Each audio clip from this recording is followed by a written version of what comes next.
Hey everyone, welcome to Filmtastic, and welcome to another Descendants sort of deep dive. We've already explored Morgie and his mother and all that jazz. Today we're going to be exploring the Cinderella side of things and how that all connects together. Now, obviously, we've got to address the elephant in the room, which is Chad Charming. And now, in the first Descendants movie, he is described as the son of Cinderella and Prince Charming, and that's why his not so charming attitude comes across as kind of striking to Evie and kind of gives her a wake up call to not judge people by their looks. That's kind of the whole lesson. Obviously, Chad does get better by the third movie, but his whole persona is that he's the opposite of charming. That's like his little sort of tagline. Now, how does he fit into his whole family? Now, obviously, hopefully, this more will be answered in the movie. Maybe they'll mention like, how's brother doing? Is Chad alright? I don't know, maybe they'll mention him or something, but I'm kind of on the fence of they probably won't say anything. We'll just have to like make up our own minds. Maybe the book will say something that comes out before the movie. This month actually the book comes out, which is quite cool. So maybe we'll learn something there. But obviously, yeah, it's like quite a head scratcher on them, Chad.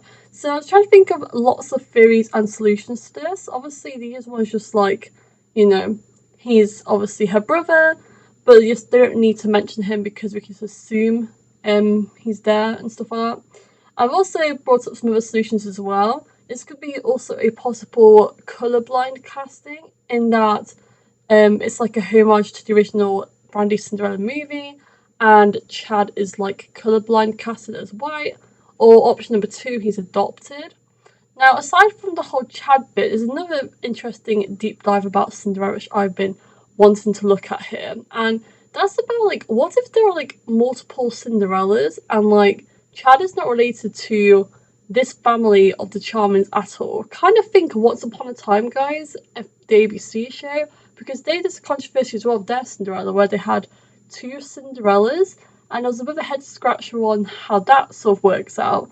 And then their sort of how they explained it is that different cultures have different interpretations of the fairy tale characters, and this is like a alternate universe Cinderella from like the world 1 Cinderella. So there's like 2 different Cinderellas because of like different culture interpretations of the same character.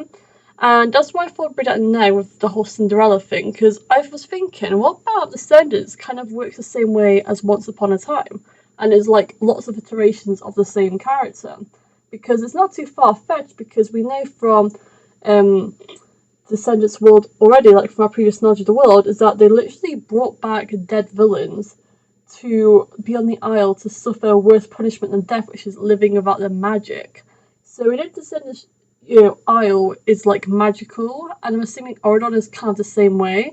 So what about Oridon pulls characters from like all sorts of places, like how the Isle brought back dead villains from all sorts of places. Oridon what about if like Oridon is like does the same thing but for the good characters? So maybe it's like multiple Cinderellas, maybe it's like multiple Aladdins or Rapunzels. Like maybe that is also a thing. That is also a possibility.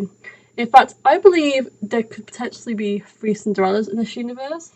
We have the original classic Cinderella. We also have Brandy's Cinderella and Brandy's Cinderella.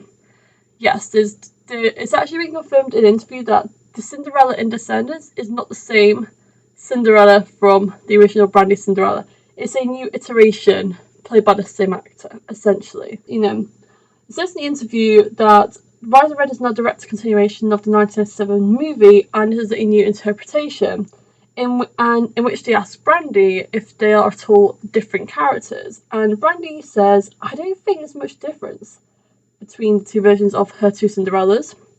They're just more in love, and they talk about the love of their daughter and whoever wants to listen. They've been so in love for so long, and they still waltz, they still sing together, they still have that magic. Imagine those parents who are sometimes embarrassing, who show public displays of affection in front of their kid, or in front of anybody, what I mean?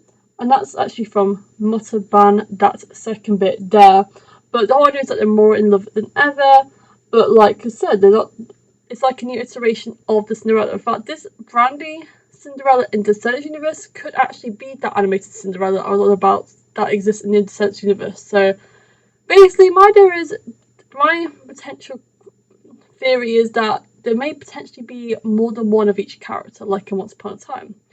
And that's not related to Chad specifically, because like I said, there is lots of options how Chad could be related to Cinderella. Like he could just be adopted, colorblinded, whatever.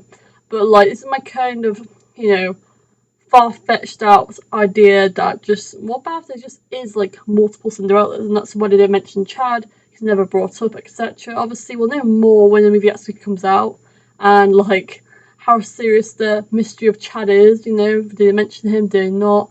Is there a whisper about him?